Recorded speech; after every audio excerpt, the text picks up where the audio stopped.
Hi, welcome to the SDP. Wow, it's my first episode and I have no idea what to review. You know what inspires me? Shoot 'em up games. So, what's this Toho thing?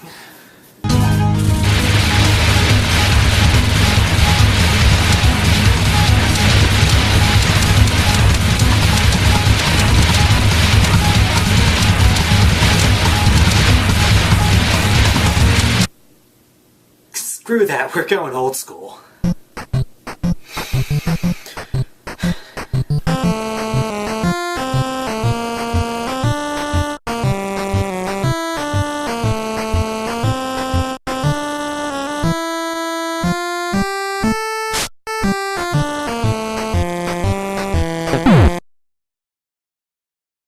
First showing up in 1984, 1942 is among Capcom's first ever titles, and it spawned their first franchise with 5 games made since.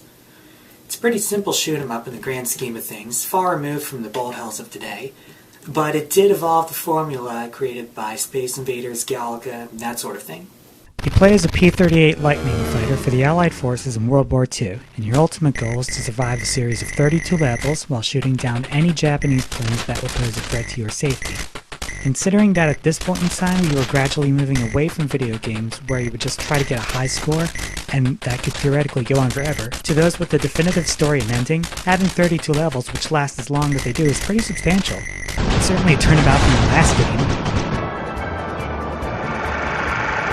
Can I add something? Sure. So this game was made in Japan, right? But you play as an American soldier who has to kill Japanese pilots or at least shoot down their planes. Now that does not make sense. Maybe the developers were born too late to remember the war? Good point. I mean, if we can face our past like that, it's more than I can say about Germany. Need I remind you that Wolfenstein 3D is still banned over there? Okay, one review at a time, please. So, ignoring how much game we have on our hands, you may believe that what's present isn't all that innovative, but for its time, it was. There are numerous types of enemy planes, including some that take more than one hit to shoot down. They move in intricate looping paths in numbers of up to a dozen on screen at once, formations of red planes without power-ups. You can perform nukes to prevent yourself from crashing into bullets and other planes. And blank space backgrounds? Forget about that. You get to fly over patterned seas, and in later levels, green islands complete with beaches. Too bad they tend to obscure you and or the other planes. There's just one problem.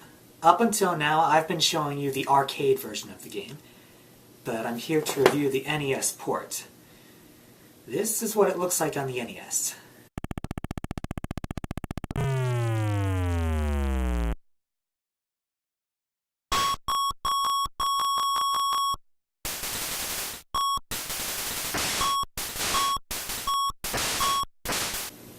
In a word, garbage. In more than one word? For starters, the frame rate is atrocious. Although with this being a shoot 'em up, a little slowdown now and then is appreciated. When oversized enemies fly near the top of the screen, some of their parts will be missing.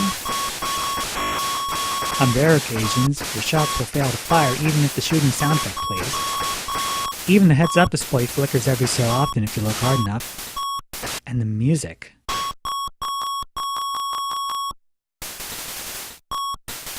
That horrible noise, it's just drums and whistles.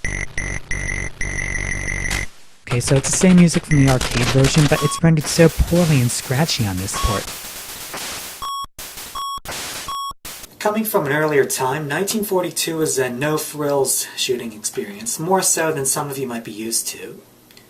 I can't imagine it will be to everyone's taste, but now and then I can appreciate games without all those modern complexities. And complicated or not, I have to admire how much content they packed into it all. The problem is its execution.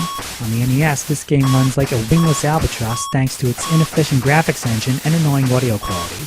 For this, the call for 1942 is 45%, a D-.